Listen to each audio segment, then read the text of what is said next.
নমস্কার বন্ধুরা, welcome to Gurukul study centre. My dear student, আশা করি প্রত্যেকেই তোমরা খুব ভালো আছো। তো চলো, তোমাদের মধ্যে কাল থেকে প্রচুর ফোন আমার কাছে আসছে যে স্যার ভেরি গুড নিউজ কি এবার আমরা পাবো। তো কী বিষয়ের ভিডিওটা? থাম্বনেল দেখে অনেকে এন্ট্রি করেছো ভিডিওর মধ্যে, তো সেই বিষয়ে আমি আজ কথা বলবো। তো তোমরা যারা West Bengal municipal service commission বা ওয়েস্ট বেঙ্গলের যে পিএসসি জুনিয়র ইঞ্জিনিয়ার বা যারা কেএমডি এর পরীক্ষা দাও, তাদের ক্ষেত্রে কিন্তু এটা গুড নিউজের মতো আসছে, তাই তো? কী বিষয়টা সেটা নিয়ে পুরো ডিটেলস আসবো ভিডিওতে।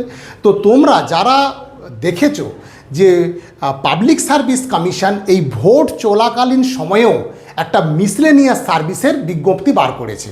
তো এই মিসলেনিয়াস সার্ভিসের বিজ্ঞপ্তি দেখেই অনেকেই তোমরা আশা জেগেছে যে তাহলে কি স্যার আমাদের পিএসসি জুনিয়র ইঞ্জিনিয়ার ভ্যাকেন্সিও বেরোতে পারে।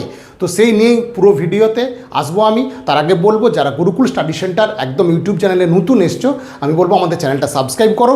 এখান থেকে এই সংক্রান্ত পুরো ভিডিও, একাধিক ভিডিও তোমরা পাবে। প্রচুর স্টুডেন্ট আমাদের যারা পিএসসি জুনিয়র ইঞ্জিনিয়ার চাকরি পেয়েছে, তাদের সাক্ষাৎকার তোমরা দেখবে অনেক স্টুডেন্টের সাক্ষাৎকার আমি কিন্তু এর বিরুদ্ধে এর মধ্যে দিয়েছি আমি, ঠিক আছে? তো প্রত্যেকেই দেখো ব্যাপারটা আমি কি বলছি এবং কেন সেই আশাটা জেগেছে, সে নিয়ে কিন্তু আজকের আমার এই ভিডিওটা। তো তোমরা জানো যে, অনেকেই জানো বা অনেকে যারা জানো না, নতুন আসছো, যে ন্যূনতম যদি ডিপ্লোমা পাস তোমার হয়ে থাকে, যারা সিভিল, ইলেকট্রিক্যাল, মেকানিক্যাল নিয়ে পাস করছো এবং বিটেক হলেও কোনো অসুবিধা নেই, তারা পিএসসি জুনিয়র ইঞ্জিনিয়ার পরীক্ষা দিতে পারো। এখন বিষয় হচ্ছে, এই যে পরীক্ষা আসার সম্ভাবনা তৈরি হচ্ছে, কারণ ভোট চলাকালীন সময়তেও যেভাবে পিএসসি নতুন নোটিফিকেশান বার করেছে মিসলেনিয়াস সার্ভিসের জন্য, এতে কিন্তু সবার মনে একটা আশা জেগেছে এবং তোমাদের বন্ধুদের মারফত খবর নিলেও তোমরা জানতে পারবে। দেখো বন্ধুরা, যারা নতুন আছো তাদের জন্য বেশি হেল্পফুল ভিডিও। তোমরা দেখবে প্রিভিয়াস কাট অফটা লক্ষ্য করবে। হ্যাঁ, অবশ্যই 16 আর 18-র সাথে 2022-এর যে নোটিফিকেশান, 23-এ যে এক্সাম হয়েছিল, সেই এক্সামের কিন্তু পার্থক্যটা দেখবে আকাশ পাতাল তফাৎ আছে। তাই প্রস্তুতি নিতে গেলে একদম তোমাকে সঠিক ওয়েতে প্রস্তুতি নিতে হবে এবং সেক্ষেত্রে আমি মনে করব তোমাদের এই যে সিলেবাস, এই সিলেবাসটা আমার কাছে ডিটেলসটা আছে একদম। এই সিলেবাস ধরে তোমাদের কিন্তু প্রস্তুতি নিতে হবে।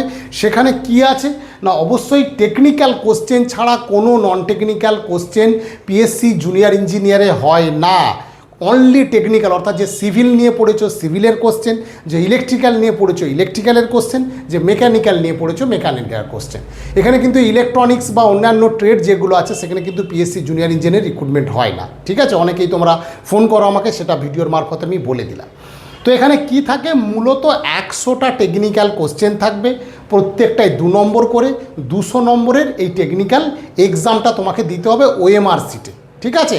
এখানে কিন্তু এমসিকিউ বেস প্রশ্ন হবে, ওএমআর সিটে পরীক্ষা দিতে হবে। তাই আমরা গুরুকুল স্টাডি সেন্টারে আমাদের যে পরীক্ষা নেওয়া হয়, সেটা কিন্তু আমরা অলরেডি চালু করেছি, যে ওএমআর সিটেই ছেলেরা কিন্তু এখন থেকেই সেই পরীক্ষাটা প্র্যাকটিস করে। কারণ যারা কোর টেকনিক্যাল পড়ে, সেখানে পিএসসি বলো, কেএমসি বলো, কেএমডিএ বলো, মেনলি কিন্তু ওএমআর সিটে পরীক্ষা, সেখানে কিন্তু কম্পিউটার বেসড মানে সিবিটি টেস্ট কিন্তু হয় না, এটা কিন্তু জেনে রেখো।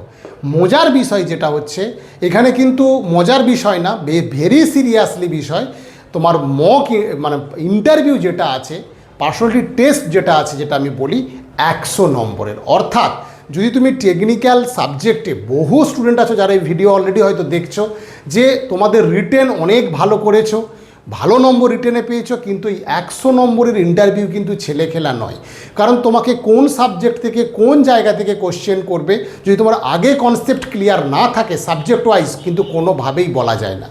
তাই আমি বলবো কনসেপ্ট ক্লিয়ার করে তোমাদের পড়তে হবে। আর এই যে সিলেবাস, এই সিলেবাসটা প্রথমে যারা একদম নতুন আছো তারা ডাউনলোড করে নাও। সিলেবাসটা ডাউনলোড করে সিলেবাসটা আগে ভালো করে পড়ো। সিলেবাস পড়ে তার উপর থেকে তোমরা চ্যাপ্টার ধরে প্রিপারেশানটা নাও। আমাদের গুরুকুল স্টাডি সেন্টার আমরা কিন্তু যেভাবে টেকনিক্যাল পড়াই, এর আগে প্রচুর ভিডিও দিয়েছি। একদম সুনামধন্য গভর্নমেন্ট ইঞ্জিনিয়ার শিক্ষক স্যারেরা আছেন, তারাই কিন্তু এখানে পড়ান। পুরো 3টে ট্রেড আলাদা আলাদা করে পড়ানো হয়, ঠিক আছে? তো এই বিষয়টা লক্ষ্য রাখো।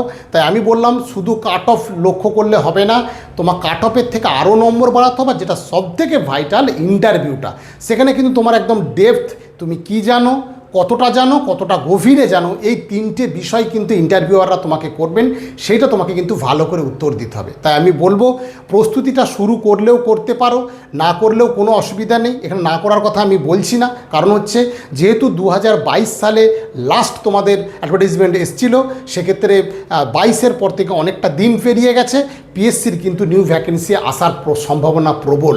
তাই যারা প্রস্তুতি নিচ্ছ একদম সঠিক ওয়েতে সঠিকভাবে প্রস্তুতি নাও, কোনো একদম চ্যাপ্টার ধরে, বেসিক্যালি আমি বারবার বলছি তোমাদের যেটা, যে সিলেবাসটা আগে কিন্তু ফলো করবে, যে সিলেবাস ধরে তোমরা কিন্তু প্রিপারেশান নাও। সেখানে সিভিল থেকে, ইলেকট্রিক্যাল থেকে, মেকানিক্যাল থেকে যে 6টা 7টা চ্যাপ্টার প্রাথমিকভাবে পিএসসির পরীক্ষায় বেশি কোশ্চেন আসে, ওই চ্যাপ্টার একদম জিরো থেকে হিরো, আমি যেটা বলতে চাই একদম বেসিক থেকে শুরু করে মডারেট থেকে অ্যাডভান্স লেভেল পর্যন্ত কিন্তু আগে তোমার ডেসক্রিপটিভ শেষ করতে হবে, তারপর তার অবজেক্টিভ শেষ করতে হবে।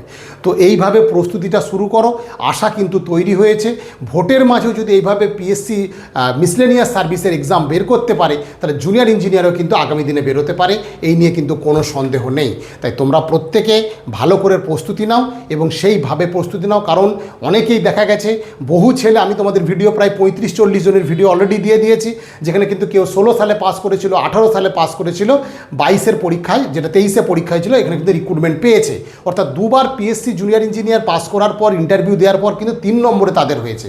এবারের হয়তো অনেকেই তোমরা স্টুডেন্ট ছিলে যারা রিটেন ভালো করেছিলে, কিন্তু ইন্টারভিউ ভালো না হওয়ার জন্য বা ইন্টারভিউ স্কোর কমে যাওয়ার জন্য তোমাদের কিন্তু ফাইনাল মেরিট লিস্টে নাম আসেনি।